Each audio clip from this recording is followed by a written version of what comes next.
Just quickly let you know we're filming from our showroom today, so you may hear some other chimes or sounds from clocks, cuckoos, while I'm running through this model. So here we've got an interesting clock, not normally part of our range. This is a Howard Miller grandfather clock.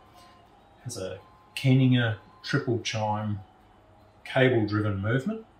Quite a spectacular clock, a lot of detail in the case of this. So it's reminiscent of an English clock in the mahogany finish. All this hand inlaid parquetry work through the top. This style of the top is known sometimes as the swan neck top to it. These turned columns around all four sides here.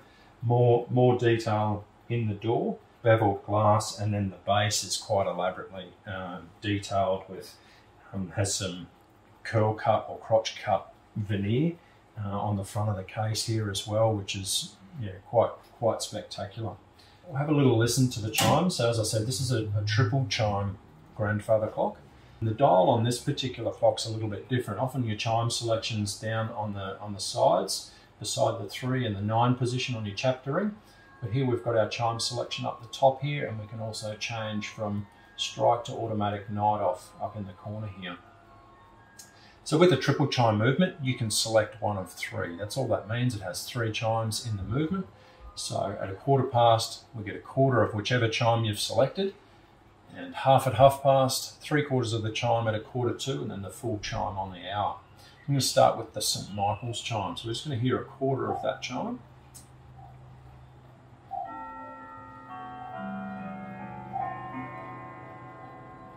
And then between chimes, you can actually change the selection. So not while it's chiming, but between. So we'll change it to the Westminster chime. Most people are familiar with this, also known as the Big Ben chime.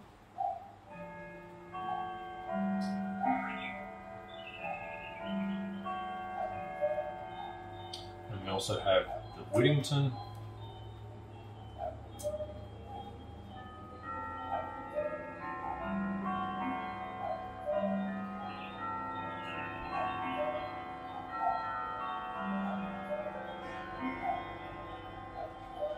And the Westminster chime, back for the hour.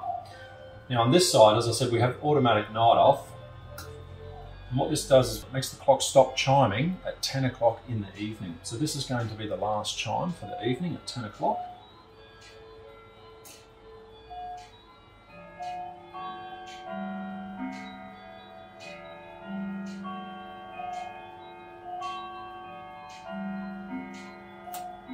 And then we'll get the 10 strikes for 10 o'clock.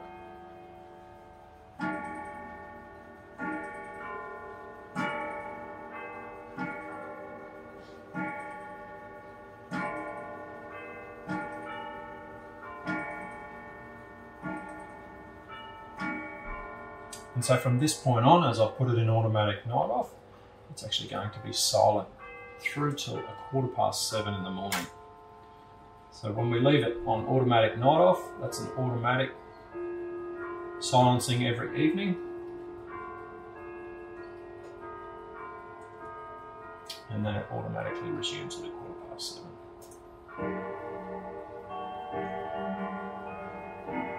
Hear one of our other clocks just chiming at the moment. So quite a nice dial, a little bit different in the dial as well.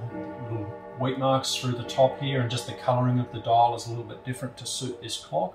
We've got the moon dial that shows you the full moon here in the middle as it cycles through the phase of the moon. And being a cable driven clock, you can see the weights are suspended here on cables and the little pulleys. So to wind the clock, we need to wind all 3 of those weights back to the top once a week. So each weight serves a purpose, or it's driving a part of the clock, giving power. One's for the chime every 15 minutes. This middle one is actually running the pendulum. And then one is for the strike on the hour. So all 3 over the course of a week will gradually run down inside the case, down the bottom, and we wind them back to the top, and that's what gives the clock the power to run. The pendulum, being a mechanical clock, does require regulating. So they are factory regulated, but sometimes in transit, or you do get a little bit of variation with temperature. you may be required to regulate. And that simply means that the clock could be gaining maybe 2 or 3 minutes in a week once you set it up. And if that's the case, you'd need to slow it down.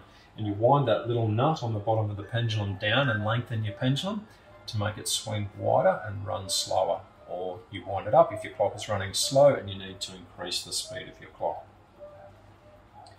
As I said earlier, some beautiful detail in the case, beveled glass right around the door. In the side, has side doors in the cabinet as well, so we can actually look into the movement and see it chiming. But for full details, the size, specs on the clock, read through the product description, and if you've got any questions, please feel free to get in contact with us.